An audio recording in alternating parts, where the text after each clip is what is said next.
Les doy la más cordial bienvenida a este canal de filosofía, teología y la visión franciscana del hombre y de la vida. Vamos a continuar con la segunda parte del tema sobre manipulación psicológica y esta segunda parte la voy a titular Manipulación psicológica y pseudoterapias.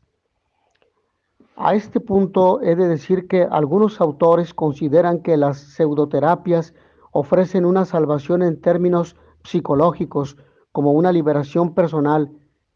Termelín, 1982, consideran que son una perversión iatrogénica de la terapia, porque los problemas que traen los pacientes no son trabajados, sino reemplazados en la conciencia por una verdadera creencia, aceptación de las teorías del terapeuta, devoción a este, depresión no reconocida y actitudes paranoicas hacia profesionales no creyentes. Estas pseudoterapias suelen presentar rasgos distintivos que nos pueden ayudar a prevenirnos. Por ejemplo, uso de lenguaje y conceptos psicoterapéuticos para ofrecer ayuda, énfasis predominante en trabajar en un grupo, aspecto y afirmación de un liderazgo profesional competente, elevación del líder terapeuta a un estatus carismático e idealización por parte de los clientes, sacrificio personal de los miembros a favor del terapeuta, desarrollo de una fuerte identidad grupal, manifestación de fuertes presiones para conseguir la conformidad y sumisión a las normas y prácticas del terapeuta. En el caso de la terapia Gestalt, resulta frecuente el implantamiento de falsas memorias que llevan al paciente a la búsqueda de la responsabilidad de su situación fuera de sí mismo. La culpa de lo que me ocurre la tienen los demás. Mi madre fría y lejana, mi familia desestructurada, mi infancia de niño maltratado, todo lo cual es cómodo para el paciente y para el terapeuta facilita la oferta parental y de acogida de la que cree estar deficitario el sujeto tratado. Además, son numerosos los centros que actualmente imparten cursos Gestalt a personas sin formación previa y posteriormente les facilitan acreditación y titulación para poder ejercer como terapeutas gestálticos, y desde los cargos políticos y colegios profesionales no se hace nada por evitarlo. Entre las desviaciones de la ética profesional de estos pseudoterapeutas en su práctica habitual podemos encontrar las siguientes. La confidencialidad. Será un primer punto. Confidencialidad. Según entonces el Código Ético del Psicólogo en su artículo 40, las declaraciones del cliente al terapeuta en el ejercicio de su profesión están sujetas a un derecho y un deber del secreto o de secreto profesional. Sin embargo, en el caso de estos pseudoterapeutas se describen violaciones del principio de confidencialidad y la información de las sesiones individuales con el cliente puede ser utilizada en el grupo, lo mismo que revelaciones no autorizadas a otros profesionales o asociados. Un segundo aspecto, relaciones duales.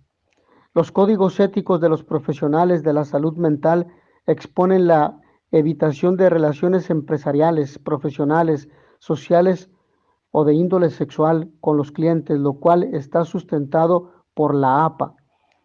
Sin embargo, en muchos de estos grupos, cuando han finalizado la terapia o son graduados, se les promociona para miembros del personal del equipo y miembros con escasa o nula formación adoptan roles terapéuticos y en muchas ocasiones son incitados a abandonar antiguas relaciones, amigos, pareja, familia y adquirir una nueva identidad en línea con las directrices del grupo.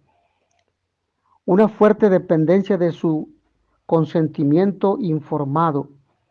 Los terapeutas deben dar información apropiada a los potenciales clientes de los contenidos, procedimiento y riesgos de la terapia, de forma que puedan decidir libremente, lo cual también está recogido en el artículo 25 del Código Ético. En estos grupos la violación de este principio es llevada a un extremo y se usa la presión del grupo para asegurar la ausencia de disconformidad hacia la terapia, ideología o reglas de conducta.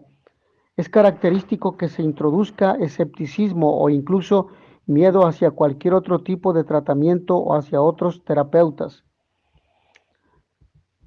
Respecto a un siguiente punto que he mencionado como o titulado como competencia, los profesionales de la salud deben ser conscientes de las limitaciones de su competencia individual y de las técnicas terapéuticas que usen y en su caso derivar al cliente a otro profesional, lo cual también está ratificado en su artículo 17 por el código y además del código ético también el código deontológico.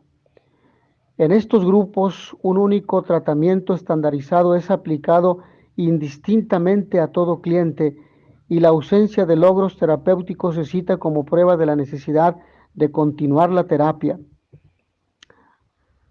Sería o es importante hablar de dependencia y autonomía.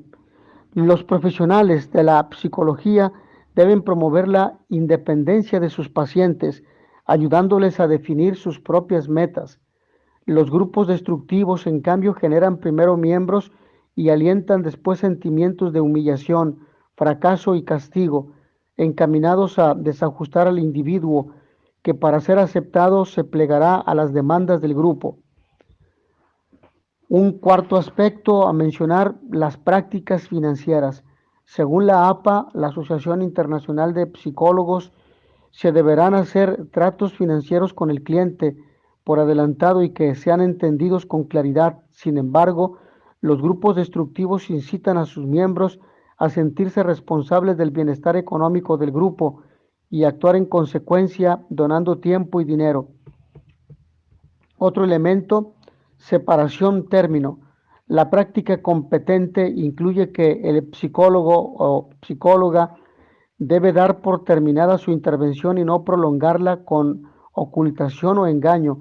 En caso de no lograr los objetivos propuestos, se indicará al paciente que otros profesionales pueden hacerse cargo de la intervención. En los grupos de manipulación psicológica, por el contrario, realzan la terapia como forma de vida e inculcan miedo a estar sin ella. Y aquí podemos ir realizando algunos puntos conclusivos, sobre todo cuando hablamos sobre los problemas causados por los pseudoterapeutas. En el modelo uniexplicativo, la mayoría de estas terapias se basan en un caso único, como lo hemos citado, por ejemplo, en la Gestalt, y ese modelo de explicación e intervención luego lo generalizan y pretenden aplicarlo a cualquier tipo de problema, independientemente de la personalidad del paciente y del tipo de ayuda que precise. Hablando sobre el pensamiento mágico, en vez de basarse en estudios científicos, se fundan en mitos y fantasías con las que incitan a su cliente a adoptar un pensamiento mágico que le servirá para reinterpretar su vida y encontrar soluciones fáciles. Respecto a la explicación metafórica que hace el discurso más esotérico, por ejemplo, cuando hablan del niño interno para fomentar el aprecio hacia sí mismo y alejarlos de su entorno familiar. El vocabulario. Se crea dependencia de su vocabulario donde algunas palabras adquieren un gran peso emocional, energía, crecimiento. La visión negativa del estado psicológico de las personas. Los pseudoterapeutas consideran que todas las personas tienen problemas internos que tratar y no son conscientes de sí mismos. Respecto al enfoque del sí mismo, en muchos casos son inducidos a colocar su foco de atención sobre sí mismos por consideraciones terapéuticas o espirituales y casi siempre procuran aislarles de sus familias. La modificación de valores y creencias. Algunas terapias de New Age inducen a sus clientes a adoptar conceptos espirituales o creencias nuevas diferentes y en algunos casos opuestas a las que tenían previamente. el mal uso de las técnicas terapéuticas.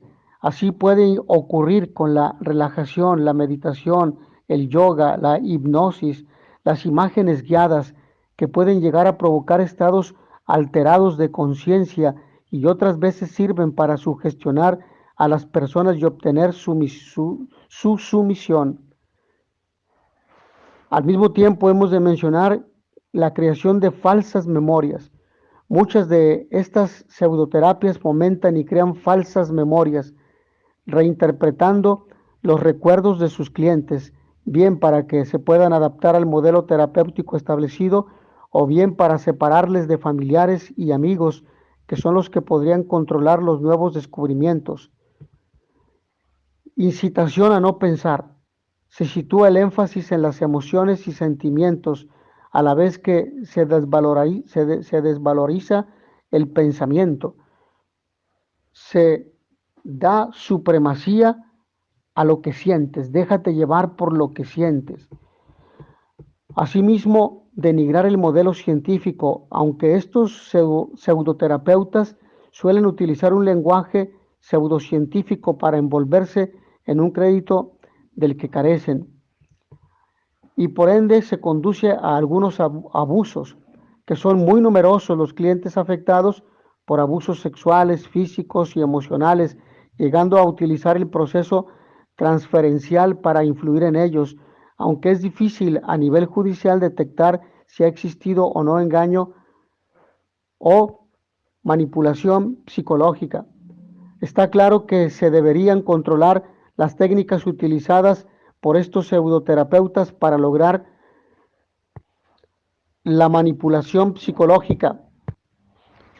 Son muy numerosas y algunas muy conocidas, de las que vamos a citar varias. Técnicas utilizadas para lograr la manipulación psicológica: obediencia a la autoridad y asunción de roles, el hipnotismo, la reencarnación, el reiki, método natural de curación por medio de la energía universal cósmica de la vida, la hiperventilación, la acupuntura, la deprivación del sueño, poderes especiales y viajes astrales, mantras y recitaciones monótonas, control de la alimentación, estados inducidos de disociación y de euforia, inducción de falsas memorias, el yoga. Ahora bien, hablemos sobre los recuerdos en la terapia. En la psicología jurídica, el fenómeno de las falsas memorias está cada vez más reconocido al presentar repercusiones a nivel legal, lo que produjo amplio debate, por ejemplo, en Estados Unidos. Esto se inició cuando empezaron a tener lugar testimonios de abusos sexuales en la infancia, muchos años después de que supuestamente hubiesen ocurrido. El hipotético hecho de muchos casos había tenido lugar en procesos de hipnosis, en interrogatorios en los juzgados y en sesiones terapéuticas. Según Doll, la controversia sobre abusos recuerdos comenzó cuando jóvenes adultos acusaron a sus padres de abusar sexualmente de ellos cuando eran niños y declararon haber recuperado la memoria de estos hechos en la etapa adulta. Los acusados de estos abusos, angustiados por el tema, crearon una asociación con abogados, teólogos, científicos y expertos en salud mental. La mayoría de los psicólogos y expertos reunieron indicios de que las memorias recuperadas no estaban fundamentadas y los recuerdos infantiles eran imprecisos y distorsionados. Estos grupos denunciaron que supuestamente terapeutas incompetentes e irresponsables hacían mal uso de métodos de control mental para implantar falsos recuerdos de abuso sexual infantil. También algunos responsables de juzgados con exceso de celo podían haber influido, aunque ellos defendían que estos recuerdos estaban basados en hechos reales. Parece que el debate sobre falsos recuerdos continúa vigente. En los casos de manipulación psicológica, el manipulador, partiendo de un hecho real, va introduciendo detalles hasta crear una falsa memoria en la persona manipulada. Según Dykes, Los sujetos engañados creen que han visto el detalle sugerido y muchos han llegado a creer que vieron lo que simplemente se les había sugerido. Según esta autora, experta en el tema, tenemos pocas dudas ya de que la gente cree recordar detalles más o menos complejos e incluso episodios enteros que en realidad nunca vio. Los buenos imaginadores que crean imágenes visuales sin esfuerzo parecen ser más vulnerables al efecto de información engañosa, y el efecto se puede producir en mayor medida cuando la información engañosa se presenta de forma que obliga al sujeto a una participación más activa, cuando contesta las preguntas o cuando intenta componer en su orden cronológico una narración que se ha presentado desestructurada. El recuerdo sugerido requiere que el sujeto imagine el detalle inexistente en el contexto en el que hubiera querido estar, de ser cierto. Al proporcionar la información falsa con demora suficiente como para que la huella original esté bastante deteriorada, o animar a los sujetos a contestar aunque sea adivinando, son condiciones que favorecen el efecto de información engañosa a través de la mayor facilidad para crear lazos contextuales de modo automático y no reflexivo. Por eso, quisiera presentar recomendaciones para resistir la influencia manipulativa. Anderson y Zimbardo afirman que para que se dé el control mental no se precisan medios exóticos como drogas o hipnosis, y que tiene lugar en los aspectos más normales de nuestra existencia, los roles o la influencia de las etiquetas y el protocolo de nuestro comportamiento, la subordinación y expectativas que los demás tienen sobre ellos, fundamentalmente los que implican respeto y credibilidad, más susceptibles de producir obediencia, por ejemplo, el hacerse llamar doctor aunque no lo sea, la apariencia de normalidad, moverse por esas situaciones de un modo automático que nos hace más vulnerables y fácilmente influenciables. También la manipulación de la información, haciendo creer al sujeto que está eligiendo libremente y asimismo el abuso que se puede hacer de la información privada puede servir para facilitar esta manipulación. La incitación a dejar en suspenso el juicio crítico para entregarse emocionalmente a lo que ellos quieran. Estos gurús aprovechan en muchos casos el que deseemos saturarnos de emociones, y parece que no tiene importancia dejar en suspenso nuestro sistema crítico. El problema surge cuando después de un periodo sin reflexión han conseguido manipular nuestras cogniciones y ya no somos capaces de reflexionar, o se tiene miedo de hacerlo por temor a las consecuencias de no seguir el camino propuesto. Para desarrollar el sentido crítico, Anderson y Zimbardo aconsejan estar alerta ante las contradicciones entre lo que se dice y lo que se hace. En la comunicación, separar el contenido manifiesto del propósito oculto. Pensar en las interacciones sociales. Estar dispuesto a desobedecer reglas situacionales simples cuando se considere conveniente, no hacer algo para parecer normal. Ampliar la información. Prestar atención a tus propios roles y a los roles ajenos. No aceptar una premisa inicial de que alguien es mejor o más competente que tú. Establecer los propios argumentos con convicción si el otro lo hace así. Aprender a manifestar sensación de valía personal ante situaciones intimidatorias, creando una apariencia de competencia al persuasor. La fuente de manipulación más poderosa son las creencias. Por eso los demás pueden invitarnos a reflexionar, pero debemos ser nosotros los que decidamos sobre nuestras propias creencias. Si se trata de aceptar una nueva realidad para confundir al sujeto, para persuadirlo con falsas analogías y distorsiones semánticas, pueden llevar a aceptar conclusiones inválidas. Por eso estos autores aconsejan no aceptar generalidades vagas, evitar un procesamiento automático y evaluar la información. Un persuasor detecta nuestros miedos y ansiedades, y si confiamos en él, puede inducir un conflicto cargado emocionalmente. Para evitar estas situaciones, Estos autores plantean evitar ser atraído a hacer confesiones no deseadas que pueden llegar a ser utilizadas en tu contra, evitar tomar decisiones bajo estrés y aplazarlas. Cuando se perciba estar ansioso o con sentimiento de culpa, se recomienda hablar despacio, respirar profundo y relajación. El provocador o el provocar sentimientos de culpa y agradecimiento es también un persuasor potente para hacer sentir en deuda y culpable. Los manipuladores suelen persuadir para tomar una opción, pero una vez tomada te convencen de tu libertad de opción, que en realidad es una libertad aparente, pues puede haber más alternativas o ninguna de ellas. En conclusión, los pseudoterapeutas a los que se ha venido haciendo referencia no cumplen las normas éticas, no evitan las relaciones duales, sino que las provocan. Buscan una dependencia psicológica, llegando a abusos de todo tipo. No buscan el consentimiento informado, se trata de obtener sumisión y fe ciega. No suelen tener la titulación que avale su competencia, consideran que sus conocimientos son siempre válidos y siempre para cualquier trastorno psíquico, físico o social, y la independencia y autonomía de sus pacientes es constantemente violada.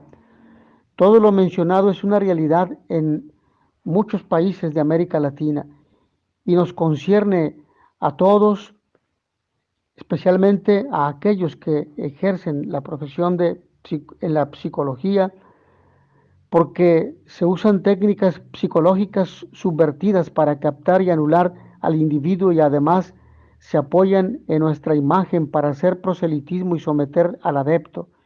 Estas pseudoterapias son muy numerosas y con ellas producen daños iatrogénicos, es decir, los producidos a un cliente por su terapeuta, y estos clientes, en vez de encontrarse con más recursos y autonomía, se vuelven más dependientes y necesitados, habiendo llegado algunos a sufrir abusos psicológicos y sexuales de sus terapeutas. Por eso desde el mundo académico se debería intervenir para al menos diferenciar claramente las terapias que ayudan al paciente a un cambio terapéutico que mejore su percepción de sí mismo y de la realidad, de aquellas que solo intentan alcanzar poder y dinero para manejar a sus pacientes a través de las ofertas de pseudoterapias psicológicas, emocionales, espirituales, de desarrollo personal, así como otras muchas que se ofrecen en el mercado. Hasta aquí en este tema que nos parece interesante, la manipulación psicológica y su repercusión en la intervención terapéutica. Agradezco a todos ustedes su amable atención. Nos vemos en la siguiente sesión y notitia veritatis proficere pax et bonum.